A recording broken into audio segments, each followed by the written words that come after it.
نحمده ونصلي على رسوله الكريم اما بعد فاعوذ بالله من الشيطان الرجيم بسم الله الرحمن الرحيم أولئك على هدى من ربهم وأولئك هم المفلحون صدق الله العظيم اللهم صل على محمد النبي الأمي وعلى آلہ واصحابہ وبارک وسلم۔ سورہ بقرہ آیت نمبر 5 ہے۔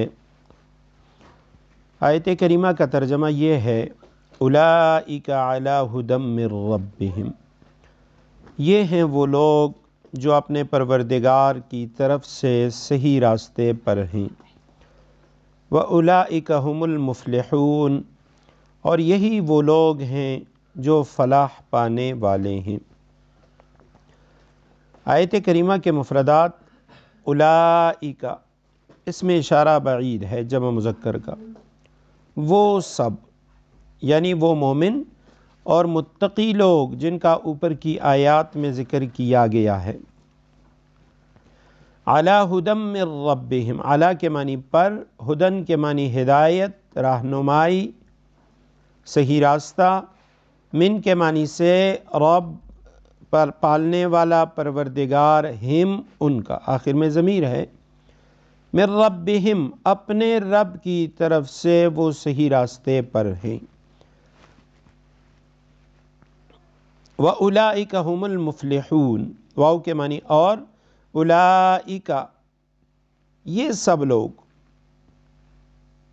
ہم المفلحون وہ سب لوگ، ہم المفلحون ہم ضمیر ہے جمع کی، وہ سب، المفلحون یہ اسم فاعل جمع مذکر کا صیغہ ہے، المفلح واحد ہے، افلاح سے ہے، یہ مصدر ہے افلاح اس کا، فلاح پانے والے، مراد پانے والے، کامیابی حاصل کرنے والے۔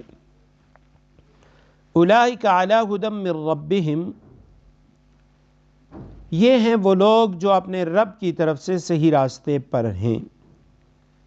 بعض حضرات فرماتے ہیں صحیح راستے پر ہونے کا مطلب یہ ہے ثابتون علی الہدی، جو لوگ ان اعمال کی، ایمان بالغیب، نماز کا قائم رکھنا، اللہ کے راستے میں مال خرچ کرنا، اللہ کے رسول ماقبل کی کتابوں پر ایمان لانا، آخرت پر یقین رکھنا، جو لوگ یہ اعمال کرنے والے ہوں گے ثابتون علی الہدی، یہ ہدایت پر ثابت قدم رہنے والے لوگ ہیں۔ وَأُولَئِكَ هُمُ الْمُفْلِحُونَ، اور یہی وہ لوگ ہیں فلاح پانے والے۔ یہ ہم ضمیر کو پہلے لایا گیا، اور ضمیر جب بھی مقدم ہوتی ہے وہ حصر کے لیے لائی جاتی ہے، یعنی فلاح بھی انہی کا حصہ ہے، یہ لوگ اپنے رب کی طرف سے صحیح راستے پر ہیں اور فلاح بھی انہی کا حصہ ہے۔ اب یہاں آیت کریمہ میں یہ جو فرمایا گیا کہ یہ لوگ اپنے رب کی طرف سے صحیح راستے پر ہیں، اولئک هم المفلحون، اور یہی وہ لوگ ہیں جو فلاح پانے والے ہیں۔ یہ فلاح کیا چیز ہے؟ اردو میں عام طور پہ فلاح کا معنی کامیابی کیا جاتا ہے، مراد کو پہنچنا، اپنے مطلب کا حاصل کر لینا، اور قرآن کریم میں یہ جو کامیابی کا لفظ ہے یا کامیابی جسے ہم اردو میں کہتے ہیں، اس کے لیے 2 الفاظ آ چکے ہیں۔ ایک یہی لفظ فلاح ہے، اور یہ بہت ساری آیات کے اندر ہے، قد افلح المؤمنون الذین هم فی صلاتهم خاشعون، سورہ مومنون کی آیت نمبر 1 اور 2 میں۔ فلاح کا معنی یہ ہوتا ہے، یہ افلح کا جو لفظ ہے اس کے اندر بنیادی طور پہ 3 معنی پائے جاتے ہیں، پھاڑنا، کامیابی اور باقی رہنا، یہ 3 معنی۔ اسی سے فلاح ہے، فلاح کسان جو بیج بونے کے لیے زمین کو پھاڑتا ہے،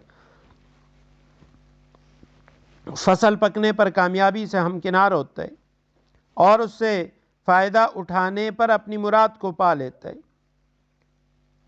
تو افلح کامیاب ہونا، مراد کو پہنچنا، یعنی کسی کے اپنے عمل اور محنت کے نتیجے میں کامیابی تک پہنچنا، یہ فلاح ہے۔ اور فازہ کا معنی ہے کسی مصیبت سے بچ جانا اور اس کے ساتھ کسی محبوب چیز تک پہنچنا۔ فمن زحزح عن النار وادخل الجنة فقد فاز۔ سورہ آل عمران آیت نمبر 185 میں جو شخص آگ دوزخ سے دور رکھا گیا اور جنت میں داخل کیا گیا وہ مراد کو پہنچ گیا۔ تو خلاصہ یہ ہے کہ افلح یعنی محنت کا جائز ثمرہ مل جانے کی کامیابی، اور فازہ کا معنی ہوتا ہے یعنی ایسا عمل جس میں کوتاہی کا نتیجہ ہلاکت ہو اور کامیابی پر بہت زیادہ انعامات بھی ملیں۔ تو اب فلاح جس کا معنی ہم کامیابی کرتے ہیں، تو کامیابی کا لفظ جو ہے اردو میں وہ تو اس کا معنی بڑا محدود ہے۔ ممکن ہے ایک شخص کسی ایک میدان میں کامیابی حاصل کر لے لیکن دوسرے میدان میں وہی شخص ناکام ہوتا ہے۔ کسی شخص کے بارے میں ہم کہہ سکتے ہیں یہ کامیاب بزنس مین ہے، لیکن یہ نہیں کہہ سکتے کہ بھئی یہ ایک کامیاب باپ ہے یا کامیاب بیٹا ہے یا ایک کامیاب سیاستدان ہے۔ کسی کے بارے میں کہہ سکتے ہیں کامیاب سیاستدان ہے، لیکن اس کے لیے ضروری نہیں ہے کہ وہ اس کے ساتھ کامیاب بزنس مین بھی ہو، کامیاب وہ باپ بھی ہو یا کامیاب بیٹا بھی ہو، کامیاب معاشرے کا ایک کامیاب فرد بھی ہو۔ لیکن فلاح کیا چیز ہے؟ معارف القرآن کی 6 جلد میں مفتی محمد شفیع صاحب رحمہ اللہ وہ فرماتے ہیں یہ فلاح کیا چیز ہے، کہاں اور کیسے ملتی ہے؟ تو فرماتے ہیں کہ قرآن و سنت میں یہ لفظ کثرت سے استعمال ہوا ہے۔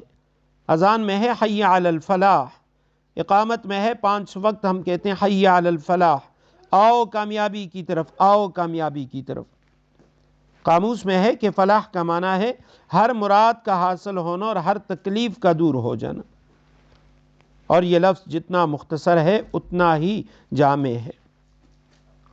کوئی انسان اس سے زیادہ کسی چیز کی خواہش کر ہی نہیں سکتا۔ اور مکمل فلاح کیا ہے؟ مکمل فلاح یہ ہے کہ انسان کو اس کی جو بھی خواہشات ہیں وہ ساری کی ساری چیزیں اسے مل جائیں اور خلاف طبع کوئی بھی چیز اسے نہ پہنچے، کوئی بھی تکلیف اس تک نہ پہنچے۔ جو خواہش جس وقت دل میں پیدا ہو بلا تاخیر پوری ہو جائے، اور کسی بھی وقت کسی نعمت کے زوال اور فنا کا کھٹکا اور تکلیف وہ اس کے دل میں نہ ہو۔ مفتی شفیع رحمہ اللہ فرماتے ہیں اصل میں یہ جو فلاح کامل ہے اس کا دنیا کے اندر دستیاب ہونا یہ ممکن نہیں ہے، بلکہ یہ چیزیں آخرت میں ملیں گی، جنت میں ملیں گی۔ البتہ فرماتے ہیں کہ کامل اور مکمل فلاح تو جنت ہی میں مل سکتی ہے، دنیا اس کی جگہ نہیں۔ البتہ اکثری حالات کے اعتبار سے فلاح یعنی بامراد ہونا اور تکلیفوں سے نجات پانا یہ دنیا میں بھی اللہ سبحانہ وتعالیٰ اپنے بندوں کو عطا فرماتے ہیں۔ تو جو لوگ ان صفات کو اپناتے ہیں اللہ سبحانہ وتعالیٰ دنیا میں بھی چین، سکون، آرام، راحت عطا فرماتے ہیں، اور بعض اوقات تکالیف، مصیبت، پریشانیاں بھی آتی ہیں، لیکن عمومی طور پہ اللہ سبحانہ وتعالیٰ کی طرف سے رحمتیں ہی رحمتیں، اور دنیاوی زندگی میں بھی کامیابیاں عطا ہوتی ہیں، اور اخروی کامیابی وہ تو انہی لوگوں کا مقدر ہے جو ان صفات کو اپنا لیتے ہیں۔